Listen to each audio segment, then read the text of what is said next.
भारत क्षेत्र के इस युग के होने वाले जैन धर्म के आखिरी और 24वें तीर्थंकर थे।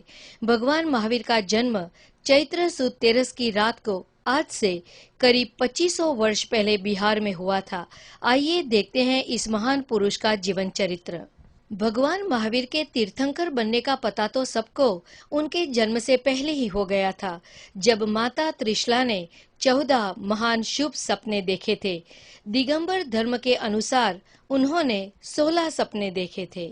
जब पिता सिद्धार्थ और माता त्रिशला को इस महान स्वप्न के फलों के बारे में जानने की इच्छा हुई, तब पता चलाने पर मालूम पड़ा कि माता त्रिशला की कोख में 3 लोक के हृदयों पर शासन करने वाले तीर्थंकर बालक का जन्म होगा।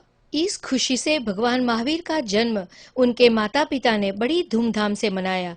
उनके साथ सारी जनता ने, यहाँ तक कि स्वर्ग के देवी देवताओं ने भी इस महान दिन का उत्सव मनाया, क्योंकि श्री भगवान महावीर का यह अंतिम जन्म था और जिसे आज हम महावीर जयंती के नाम से मनाते हैं।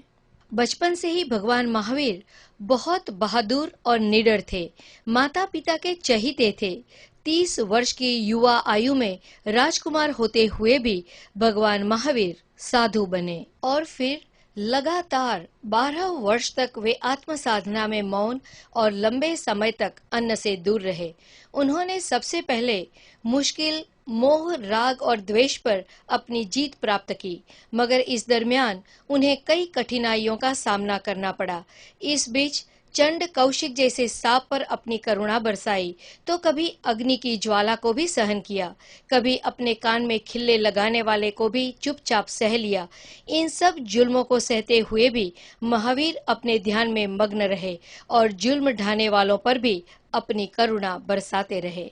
इस तरह श्री महावीर ने मोह, राग और द्वेष पर अपनी जीत पाई और उन्हें वर्धमान से महावीर नाम मिला।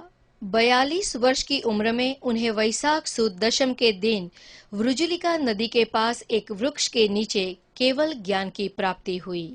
वैशाख सुद 11 के दिन उन्होंने जैन संघ यानी चतुर्विध संघ की स्थापना की, जिसमें साधु, साध्वी, श्रावक और श्राविका को शामिल किया गया, जो आज जैन संघ के नाम से जाना जाता है। इसी दिन इंद्रभूति गौतम उनके सबसे पहले शिष्य बने।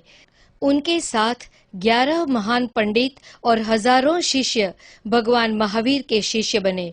भगवान महावीर ने उन ज्ञानी पंडितों को त्रिपदी जिंदगी क्या है वो समझाकर उनके ज्ञान के खजाने को एक नया ही प्रकाश दिया।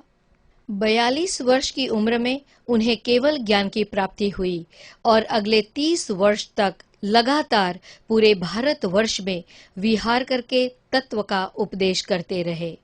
अंत में पावापुरी में ध्यान में लीन होकर 72 वर्ष की आयु में दीपावली के दिन उन्हें मोक्ष की प्राप्ति हुई और उसी ही दिन उनके पहले और खास शिष्य इंद्रभूति गौतम को केवल ज्ञान की प्राप्ति हुई थी।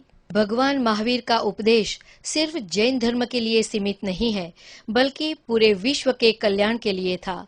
आज भी जैन धर्म उनके दिए गए 5 उपदेश, अहिंसा यानी नॉन वायोलेंस, सत्य यानी ट्रूथ, अर्चाय यानी नॉन स्टीलिंग, ब्रह्मचर्य यानी सेलिबसी और अपारिग्रह यानी नॉन पोजेशन पर चल रहा है।